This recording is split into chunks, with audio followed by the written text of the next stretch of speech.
It's funny, I was just asking Ross, I go, how long have we been partners again? He goes, 15 minutes, or 15 years. I go, it seems like 15 minutes underwater.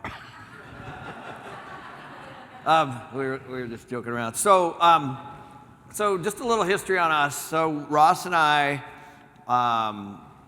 obviously, we're both from here, from Arizona.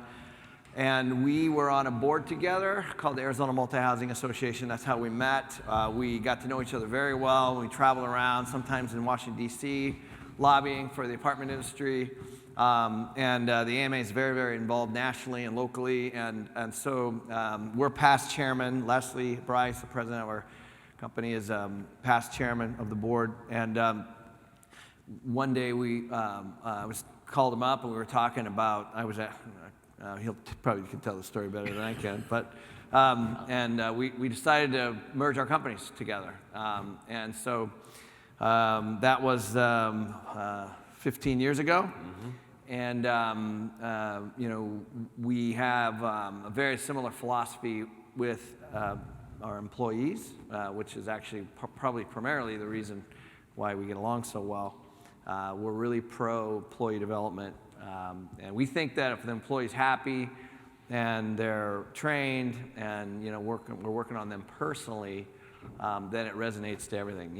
Them personally in their lives at home, but also certainly at the properties. If they're happy when a resident comes in the door, it's a different outcome than if they're not.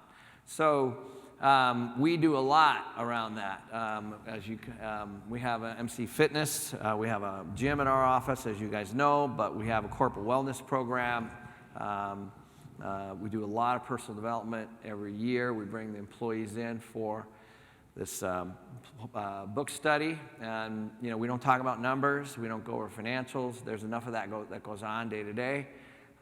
It's a huge event for us, and people love it. So, a lot of the employees have never been through anything like that before. So, when they come and they listen to speakers like Kiyosaki or Blair Singer or Bob Molly, and we bring speakers in, professional speakers to kind of facilitate. And in many cases, it's the first time they've ever done anything like that at all. So as a result of that, what you're going to see, our employee turnover is significantly down.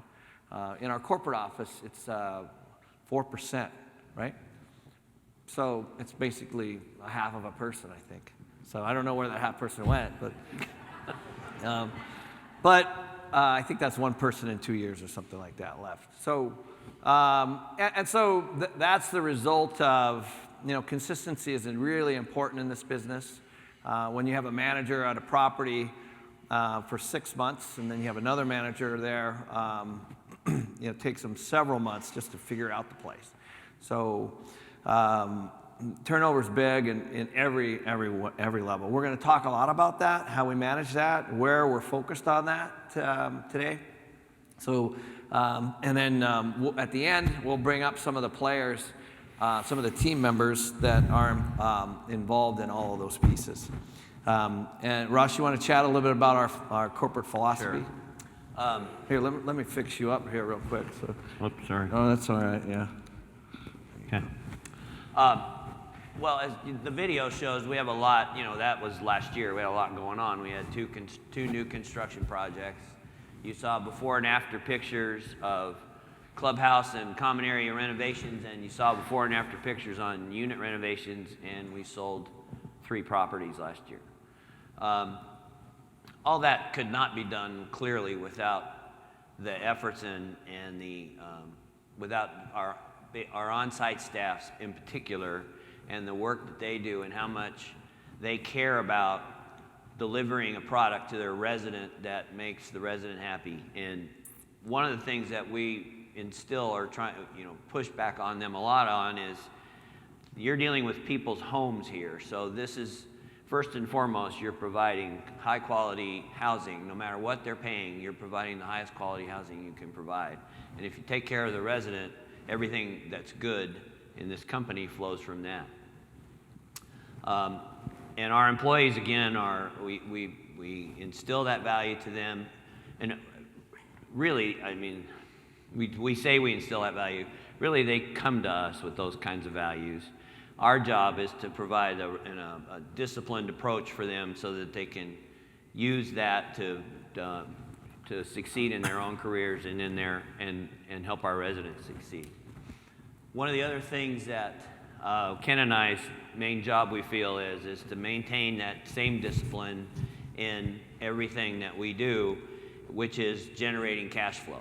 So if we spend $1, does it generate additional cash flow? That's the very first question that is asked when somebody wants to do something, whether it be painting the exterior or doing changing the wood floors. Does it generate more money?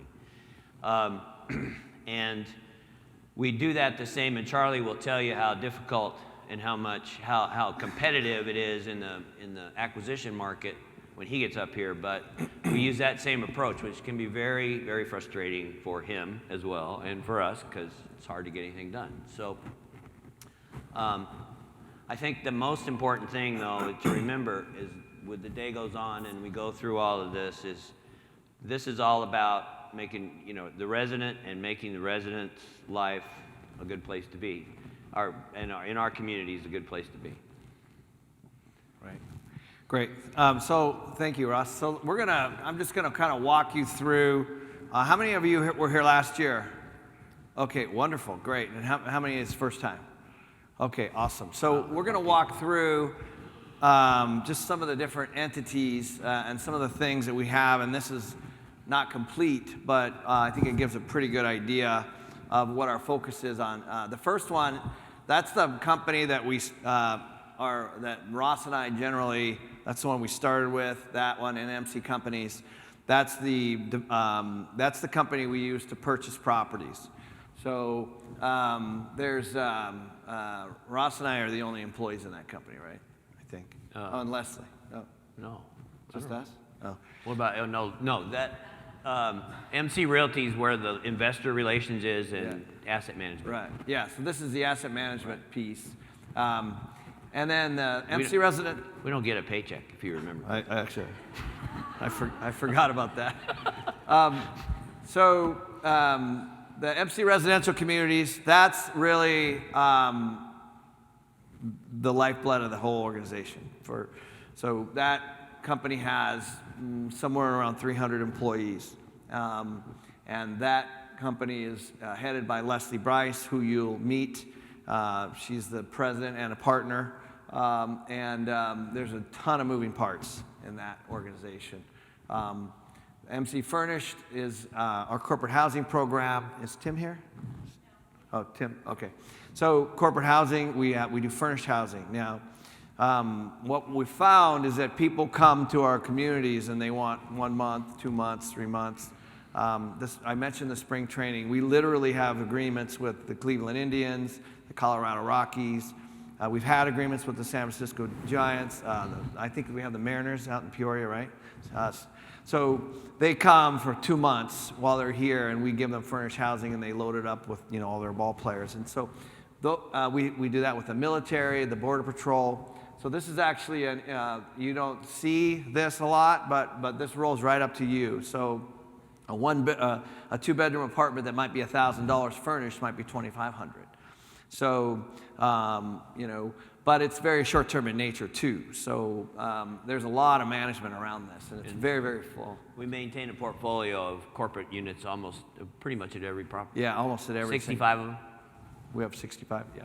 So they're well above market, and it's an interesting program. It's just a way to, again, on the other revenue part. So it fills a unit, but it also gets additional revenue by furnishing it. And there's a need, which is why we did it. So the MC Building Specialist, that's our construction company. We'll talk a little bit about that. We have a video we'll show you. We have about 1,000 units going right now. Couple in lease up, couple in pre-development stages. One we just put a new Creekside. We just put a new debt on. We just stabilized, all brand new, ground up construction. The MC Housemates, that was really set up for Ross. No, I'm just kidding. No, what that is that's a roommate type scenario, and it's really for our 55 and after 55. So I have a roommate. Thank you.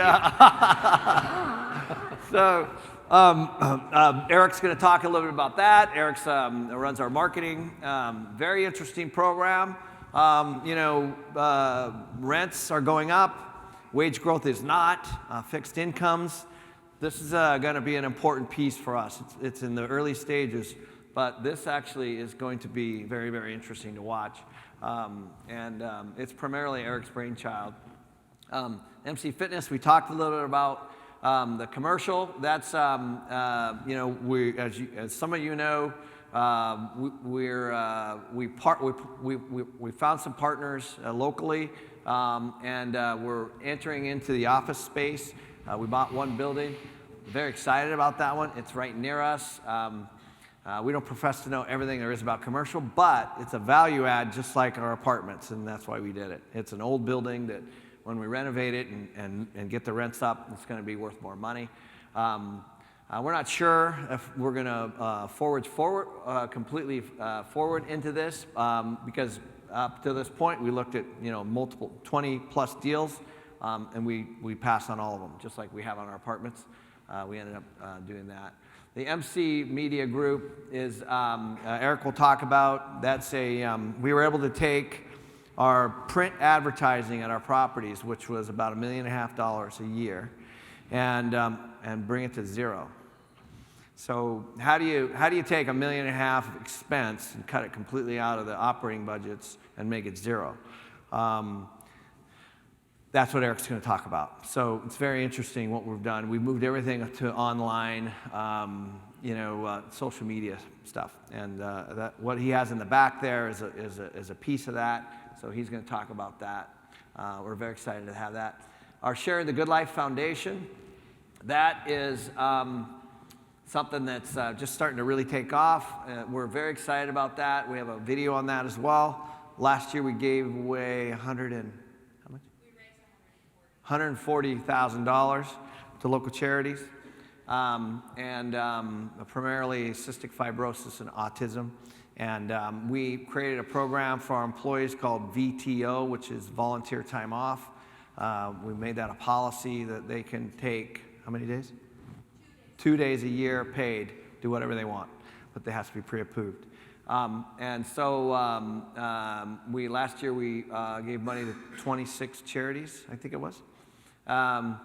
So we're very excited about that, see where that goes. We should point out that of the 140,000, 25,000 or so came from our employees. Yeah, very interesting, and we'll talk a little bit about that. It's very, very, and we, you know what? Again, because we're so strategic, we thought about it in the morning and put a video out that afternoon, and all that money came in a week, right? It was like 1 week. So what we found is that a lot of the employees really, really wanted to participate in some of the stuff that we were doing.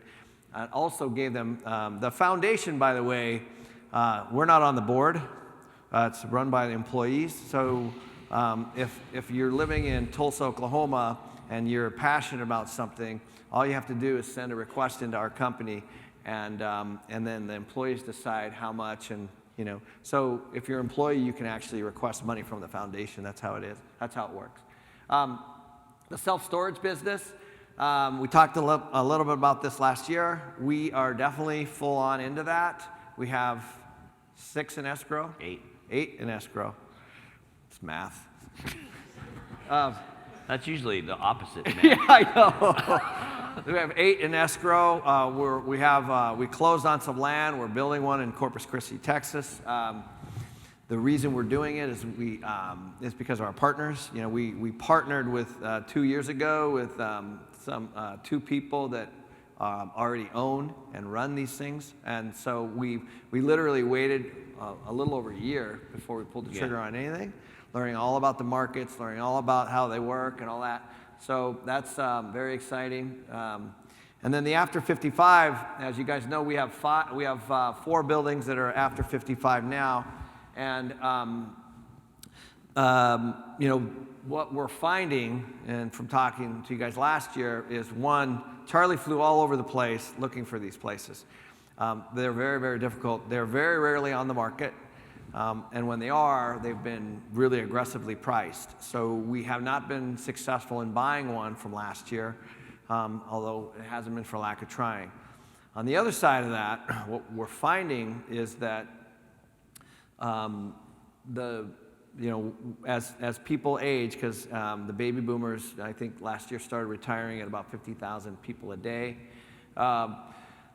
they don't want anything to do with the assisted care stuff until basically in their late 80s. So there's a big lag, like a 20 to 30 year lag actually, until we're really going to start to see the stress on the system, probably more like 20 years. So we do have some time. It's something that's in our radar. It's something we're going to try to be very patient about. We think, by starting now and learning all we can now and working on the 4 buildings that we own now, which are 101 Sheridan, the 2 Tucson buildings, and the fountains at Sun City. Those are the 55 and older. The reason why we like those is because they're 4-story elevated, which means that every single floor is accessible. And there are only 4 elevator buildings, or properties. So, those are kind of long-term ideas that we have for those assets, because we think that it's a very, very exciting market, but it's just a little early for it right now. And real estate's so hot, which Charlie will talk about. It's been very difficult to buy anything that makes sense financially, because as you guys know, we don't like to buy anything and hope that it goes up, right? And so everything we're buying, we're essentially buying for cash flow. Sometimes a little capital gain too. It's funny. It's a fine line there, because people always say, well, I want something cash flow 7, 8, 9%. Well, so do I, but you can't find something that needs help that's running at 7 or 8, 9%. It's usually rough, and that's the reason you're buying it for the lower price, is because of lower occupancy, maybe the rents are off, or maybe the management is bad, or whatever. So you can't have both initially, at least, And so the reason the deals that we've been buying have been these value add deals, which are in the first year or two, they're repositions, and and that is why we're buying them for the good prices. So on the other side of it, a lot of the institutions are buying newer, brand new stuff that already is at the top of the market. The challenge with those is that there's really nowhere to go. So, if you're buying something that's cash flowing very well and the occupancy is really high, there's really no opportunity there to create value other than hope that the rents keep going up, which is really not a very good strategy. So part of our philosophy has been to find properties that are underperforming of some sort, or have some kind of what we like to call forced equity. And so if there's some certainty around that, if we can find something where the rents are $100 under market, and we know that, then we get very excited about it, like the Tucson 8 portfolio, which was, before we even looked at the buildings, Ross and I saw $1.5 million in NOI growth before we even stepped on them. One was the rents, one was the capital work inside of the units, one was charging back the utilities to the tenants, which had never been done, I think already, we closed it not quite 1 year ago. Mm-hmm. We're at $33,000 a month higher. Right. So, so we're $400,000 toward that 1.5 million. So we're very focused on these numbers. We understand where we are in all of them. But it just takes a process. But we do think that when you can find a property like that with that kind of value add, then you put your team on it, it can produce into something significantly better. The big question is going to be the exit cap rate, right? The capitalization rate. which I think Clay will talk a little bit about, Tyler will talk a little bit about, and Charlie will talk a little bit about, because interest rates are low and cap rates are low. So you want to segue into a couple things on there? Well, first of all, the after 55 business, we do have 4 properties that we're operating that way, but there's really a lot to learn here. And there's a lot of risk in changing a property or changing that direction. So we're really got to be deliberate and really careful about how we proceed with that. So we'll keep you posted on how that's going and what we see, but as Ken says, there's just no product out there that we can look at, and I'm not sure we know enough at this point anyway. So the other 2 efforts at diversification, including the First Defense Self-Storage and MC Commercial with the office building, it's important to point out that we realize that he doesn't know everything.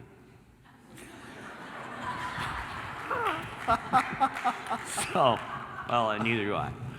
And so we're partnering with people that do know that business and do know and have expertise and have experience in it. Randy Shell, our partner in the office building, is one of the largest building owners in the Scottsdale Air Park, and manages, I don't know how many square feet, hundreds of thousands of square feet in the air park. So he knows that market really well. He's worked this building with the owner for 5 years, and it's a farmer who died, and the kid got it, and there's a and Randy finally got it from the kid. So it's a all this is a real process, and this is not something these diversification efforts is not something we take lightly, and we are hooking up with people that actually know what they're doing. Other than that, you can see that we have a lot of different facets to this company that get managed every day, and we are thankful that we have people who are on the ground getting this stuff done. So our job is to provide direction and make sure that they keep things on track. Right. So there's a couple videos we wanted to show you. One, well, let's talk about the employee development video. So this is something that we're going to continue to do. We've actually had some investors come. That's very exciting. Our entire goal, and Leslie would tell you, like, if we have the numbers so precise from the business plan down to the property, where when you walk into a rental office at some of our properties, in front of the manager's desk is $108,792, and that is the number that they have to hit in order to produce your return. So we have it that specific. So this employee development piece is very important for us, because they need to be, we're completely transparent with them why they're there, and so let's talk about let's have the employee development piece. Thank you, and big hand for Tori for running all our videos.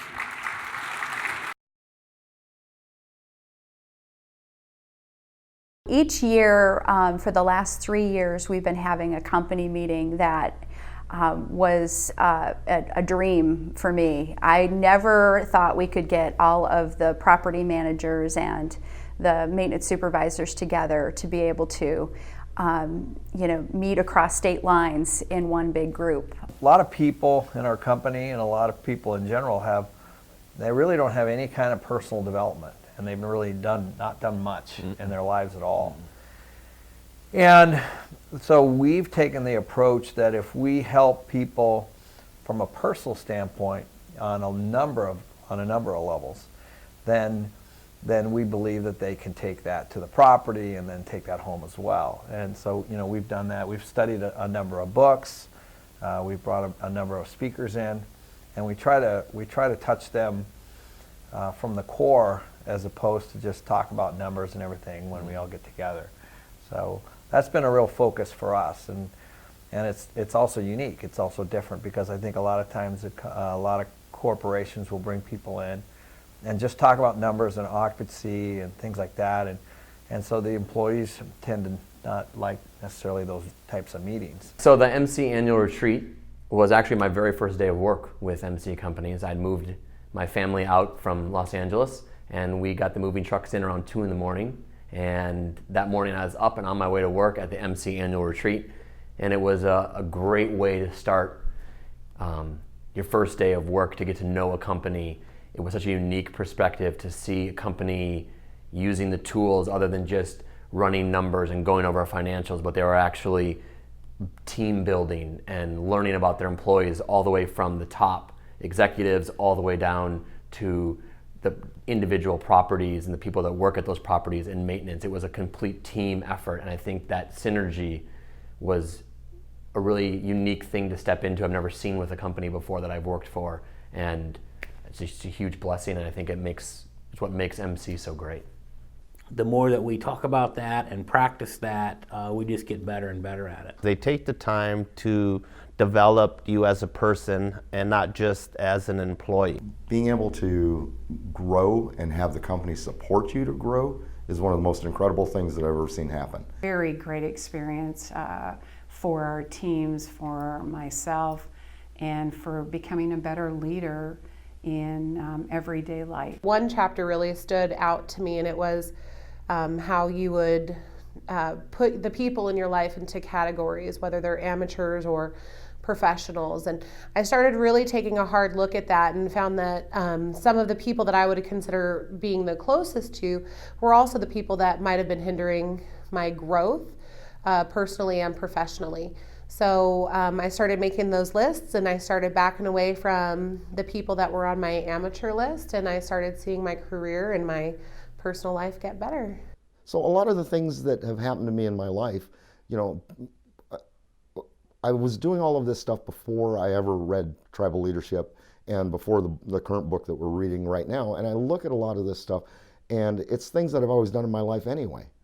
And I didn't realize that, you know, there was different stages, I guess, but I looked at the different levels that I was at and bouncing back and forth in it, and how easy it is to get yourself to the next level if you really want to, you know. And it all depends on what your mental attitude is and the people you surround yourself with and the things that you do in your life and your business life and your personal life, the way you treat other people. It really makes a big difference. This last year, we studied 11 Rings. That one was my personal favorite. And I loved that one because, one, it was basketball related, and I have a love for that. But in addition to that, the whole way that the book was written, it was all about the leader and how a leader could become selfless and focus on championing those around them.